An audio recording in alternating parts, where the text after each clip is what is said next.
നമ്മൾ പിൻട്രസ്റ്റിലൊക്കെ കാണുന്ന type photo എങ്ങനെ എളുപ്പത്തിൽ വരയ്ക്കാൻ നോക്കാം. ആദ്യം നമ്മൾ ഈ ബ്ലാക്ക് കളറും ഈ സാപ്പ് ഗ്രീൻ എന്ന് പറഞ്ഞ കളറോട് മിക്സ് ചെയ്ത് ബേസ് വരച്ചതിന് ശേഷം മഞ്ഞ കളർ മിക്സ് ചെയ്ത് ലൈറ്റ് പച്ച കളറാക്കിയിട്ട് ഇലയും തണ്ടും വരച്ച് കൊടുക്കുക. ഇല ഇറങ്ങാൻ വളരെ എളുപ്പമാണ്. ആദ്യം ബ്രഷിൻ്റെ ടിപ്പ് നമ്മൾ മുക്കിയിട്ട് ഒന്ന് അമർത്തി കൊടുത്തിട്ട് താഴത്തോട്ട് വലിക്കുക. അതേപോലെ ഈ ഷാർപ്പായിട്ട് നിൽക്കുന്ന ഭാഗങ്ങൾക്ക് നമ്മളിങ്ങനെ കുനുകുന ഇല കൊടുത്തൊരു നാച്ചുറൽ ലുക്ക് വരുത്തുക. അതിനുശേഷം ഈ വരയ്ക്കുന്നതിന് പൂവിൻ്റെ നടുക്കാണെന്ന ഒരു മഞ്ഞ ഭാഗമാണ്. അതിനുശേഷം വെള്ള കളർ റൗണ്ട് ബ്രഷിൽ മുക്കിയെടുത്തിട്ട് താഴേന്ന് ആ മഞ്ഞ ആ ഉണ്ട പൊലിക്കുന്ന സാധനത്തിലേക്ക് വലിച്ചെടുക്കുക. അതുപോലെ താഴെ എത്തുമ്പോൾ പെറ്റൽസിന് നീളം കൂടുതലും മേലേക്ക് പോകുന്നതോറും നീളം കുറഞ്ഞു വരുന്ന രീതിയിൽ വരയ്ക്കാൻ ശ്രമിക്കുക. അതുപോലെ തന്നെ നമ്മളെപ്പോഴും ഒരേ ആംഗിളിൽ നിന്ന് വരയ്ക്കാതിരിക്കാൻ ശ്രമിക്കുക.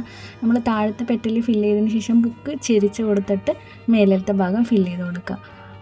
ഇതേപോലെ ഒത്തിരി വെള്ള കളർ എടുക്കണം, അതിലൊട്ടും പിശുക്ക് കാണിക്കരുത്. ഇനി അതിനുശേഷം നമുക്ക് കുറച്ച് അവിടെ ഇവിടെ ആയിട്ട് മഞ്ഞ കളർ ഡോട്ട് വരച്ച് കൊടുക്കുക. അതിനുശേഷം ഞാൻ ഇവിടെ ബ്ലൂമെന്ന് എഴുതിയിട്ടുണ്ട്, നിങ്ങൾക്ക് ഇഷ്ടമുള്ളത് എഴുതാം. ഇതേപോലെ ജേണൽ ഫില്ല് ചെയ്യാൻ നല്ലൊരു ഐഡിയ ആണ്. അപ്പം ഞാൻ പണ്ട് വരച്ചൊരു ഫോട്ടോയാണിത്. അതിൻ്റെ ഒരു നീല കളർ അവിടെ സൈഡിൽ ഇരിപ്പുണ്ട്. അപ്പം നമുക്കത് വെള്ള കളറോട് മാച്ച് കൊടുക്കുക. അപ്പം അത്രയേ ഉള്ളൂ, വളരെ സിമ്പിളാണ്. എല്ലാവരും ട്രൈ ചെയ്ത് നോക്കുക. നിങ്ങളുടെ ജേണൽ അടിപൊളിയാക്കാൻ ഈ ഒരു പെയിൻറ്റിംഗ് കൊണ്ട് പറ്റും.